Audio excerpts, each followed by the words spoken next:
بسم اللہ الرحمن الرحیم۔ میرے بھائیو، آج ایک ایسی گناہ بیان کرتے ہیں جو بھی بندہ اس ایک گناہ میں مبتلا ہو تو اس شخص کو موت کے وقت کلمہ نصیب نہیں ہوتا۔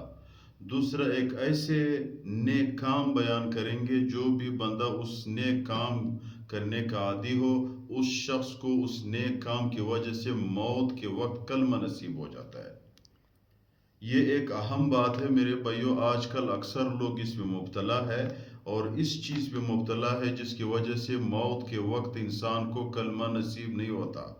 تمام کتب اس سے بھرے ہوئے ہیں، علماء کا اس پہ اتفاق ہے کہ جو بھی بندہ گناہ کو گناہ نہ سمجھے، اس شخص کو موت کے وقت کلمہ نصیب نہیں ہوتا۔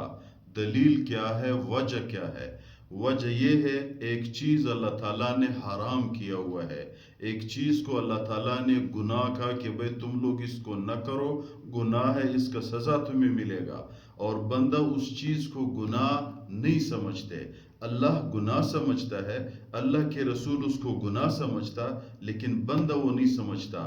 تو یہ بندہ خدا نخواستہ اللہ تعالیٰ کی بات کے، پیغمبر علیہ السلام کی بات کی انکار کرتا ہے۔ تو جو بھی بندہ اللہ اور اللہ کی رسول کی بات کی انکار کرتا ہے تو اس شخص کو حالت موت پہ کلمہ اس لیے نصیب نہیں ہوتا۔ جس کو کلمہ نصیب ہوا وہ جنت جائے گا، جس کو نہیں ہوا وہ جہنم جائے گا۔ تو جو بھی بندہ گناہ کو گناہ نہ سمجھے، اس شخص کو کلمہ نصیب نہیں ہوتا۔ انسان عجز ہے، گناہ اس سے ہو جاتی ہے۔ اللہ تعالیٰ نے توبہ اس لیے نازل کیا ہے کہ بندے سے گناہ ہو جائے، گناہ کے بعد وہ توبہ کرے۔ تو یہ نہ کہے کہ وہ ایک بندہ داڑھی کاٹ لیتا ہے، ٹھیک ہے داڑھی وہ کاٹتا ہے پہلے چھوڑ دے، اگر نہیں چھوڑتا ہے یہ سوچے کہ یار میں گناہ میں مبتلا ہوں، اللہ تعالیٰ میں توفیق دے کہ میں اس گناہ کو چھوڑ دوں۔ ایک بندہ زنا میں مبتلا ہے، غیبت میں مبتلا ہے، جھوٹ میں مبتلا ہے، حرام میں مبتلا ہے، تو جس گناہ میں مبتلا ہے اس کو گناہ سمجھے کہ میرے رب نے اس کو منع کیا ہوا لیکن میں کمزور ہوں، اس کو کر رہا ہوں۔ ایسا نہ کہے کہ نہیں نہیں یہ گناہ نہیں ہے۔ تو یہ ہو گیا۔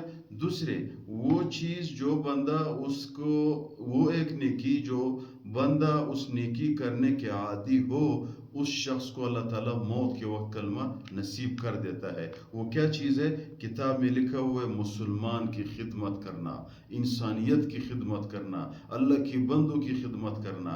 جو بھی بندہ خادم ہو، یعنی ایسے کام کر رہا ہو جو پوری انسانیت کی خدمت ہو، مثال کے طور پر مسجد بنایا، راستے کے لیے پل بنایا، کسی میرے بھائیو بس ہے، کسی نے، ایسا نہیں ہے کہ بندہ سرمایہ ہو کر لے، کوئی راستہ خراب ہے اس میں 2-3 گھنٹے اس نے 1-2 بالٹی مٹی ڈال دیا، وہ راستہ برابر کیا، گاڑی کی ٹائر کے لیے برابر کیا یا موٹر سائیکل کی ٹائر کے لیے برابر کیا، تو اس راستے پہ یا بوڑھے لوگ اس پہ جا رہے وہ راستہ برابر کر دیا، پتھر راستے سے ہٹا دیے، کسی مسلمان کو پانی پلایا، کسی مسافر شخص کو راستہ دکھایا۔